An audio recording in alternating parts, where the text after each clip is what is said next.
c'est une longue histoire en fait. Ça a commencé quand j'étais à Washington et j'ai décidé de changer ma vie. Je voulais tout changer. Donc j'ai pris la décision de déménager à Paris et je me suis servi à une coupe de champagne et j'ai soulevé mon verre à mon avenir. J'ai créé Glamoureuse pour montrer aux femmes que si vous avez un rêve qui vient de votre âme et vous le suivez l'âme et cœur avec persistance, il n'y a personne dans le monde qui peut vous empêcher d'avoir tout ce que vous voulez. Personne. De ça, je suis absolument certaine.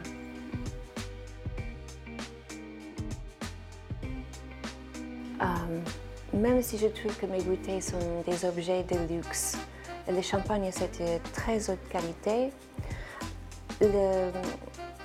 la fourchette de prix c'est accessible. Et ça c'est ce que je voulais pour mon champagne. Je voudrais que chaque femme qui voudrait une bouteille de champagne de Glamoureuse pouvait l'acheter.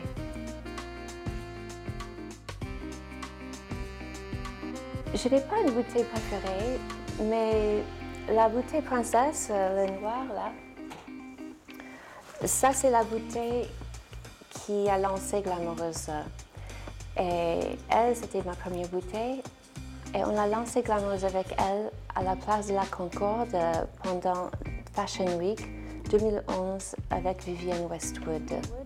J'ai choisi Vivienne Westwood parce qu'elle incarne l'idée de l'évolution de la femme comme nous percevons la femme glamoureuse. C'est une femme Vivienne, c'est une femme qui a toujours pris sa vie dans les deux mains.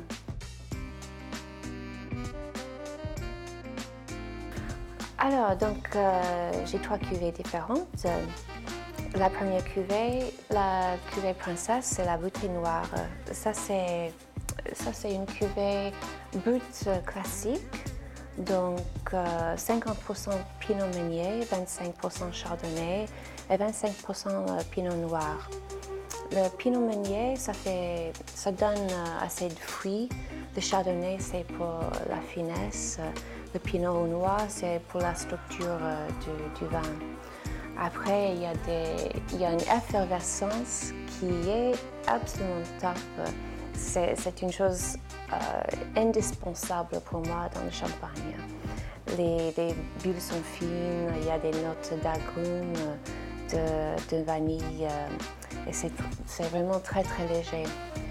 La deuxième cuvée, c'est le rosé avec les plumes. Le rosé, c'est 60% Chardonnay et 40% Pinot Noir. 10% de Pinot Noir, c'est vinifié en rouge, ça donne la jolie couleur. Bien sûr que quand un champagne rosé, plus de chair, plus de corps et il y a des notes de cassis, de cerises dedans. Et le troisième, c'est le millésimé. Le millésimé, c'est un régal. C'est un champagne qui est rond, qui révèle des fruits, les notes de beurre, de brioche et de noisettes. Et c'est un champagne qui peut accompagner apéritif, un repas, dessert jusqu'au minuit.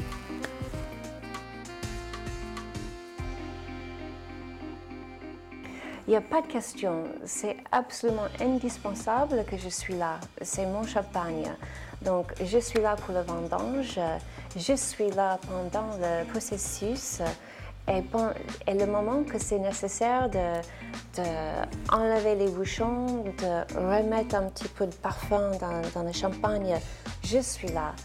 Et j'adore ça, c'est une partie de création qui je tiens au cœur.